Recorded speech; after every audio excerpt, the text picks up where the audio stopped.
Good evening, Karina Carvalho with ABC News. Australia's Deputy Prime Minister is a New Zealander and his future is now in the hands of the High Court.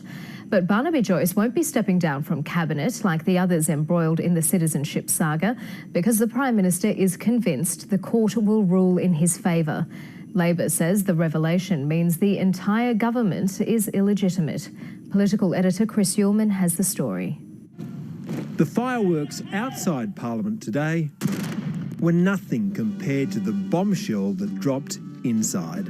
I may be a citizen by descent of New Zealand. He's the fifth member of Parliament to fall foul of Section 44 of the Constitution, which says you can't sit in either house if you are a subject or a citizen or entitled to the rights or privileges of a subject or citizen of a foreign power. Needless to say, I was shocked to receive this information. Under New Zealand law, if one of your parents is or was a Kiwi by birth, you can register as a New Zealand citizen by descent.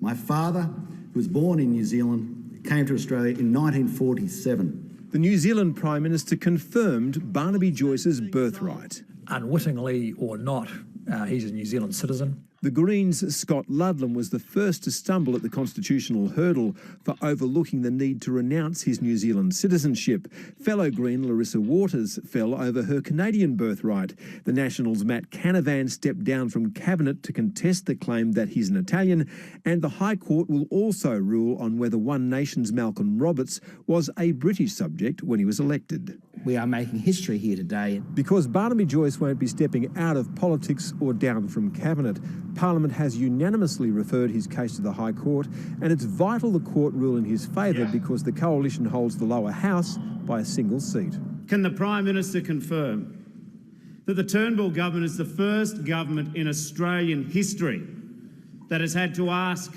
the High Court whether in fact it has a majority? The Prime Minister is adamant that the court will confirm his deputy. The government is very confident that the court will not find the member for New England is disqualified from being a member of this House. But Labor is determined to extend the cloud over Barnaby Joyce to the whole government. This is a government without legitimacy. The Deputy Prime Minister is qualified to sit in this House and the High Court will so hold. If it doesn't, the Prime Minister's troubles have just begun. Chris Uhlmann, ABC News, Canberra.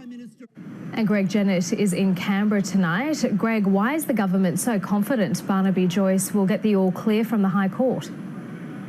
Well, the government wants him to be in the clear, Karina, because it needs him to be in the clear, and that's why it's grasped onto the legal opinion of the Solicitor General, and why, as we just heard, the Prime Minister's even brandishing his own opinion about what the High Court must rule on the floor of the Parliament. But of course, many legal fall has been preceded by overweening legal pride, so no one should actually presume to know what the court might decide before it actually delivers its judgment.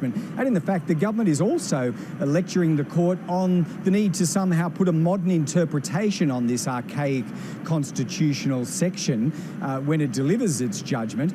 The court might just as easily say, if you want to modernise the Constitution, put a referendum to the people. So the government might need to apply some caution about the public messaging to the court over the next few weeks and months.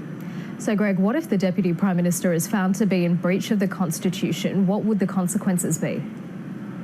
Well, unlike the senators who we've been talking about so far during the winter period, Karina, in the case of Barnaby Joyce, if he was ruled ineligible, there would have to be a by-election in the seat of New England, and there'd be some urgency to calling that because the government would be relying for its stability on the support of crossbenchers like Bob Katter or Cathy McGowan. Now, it would be open to Barnaby Joyce, by the way, to renounce his New Zealand citizenship and to stand in that by-election, but if he didn't, he would then stand as the biggest constitutional casualty on these grounds since Federation. And you'd have to think, Karina, quite possibly not the last in this Parliament either. Okay, Greg Jennett, we'll leave it there.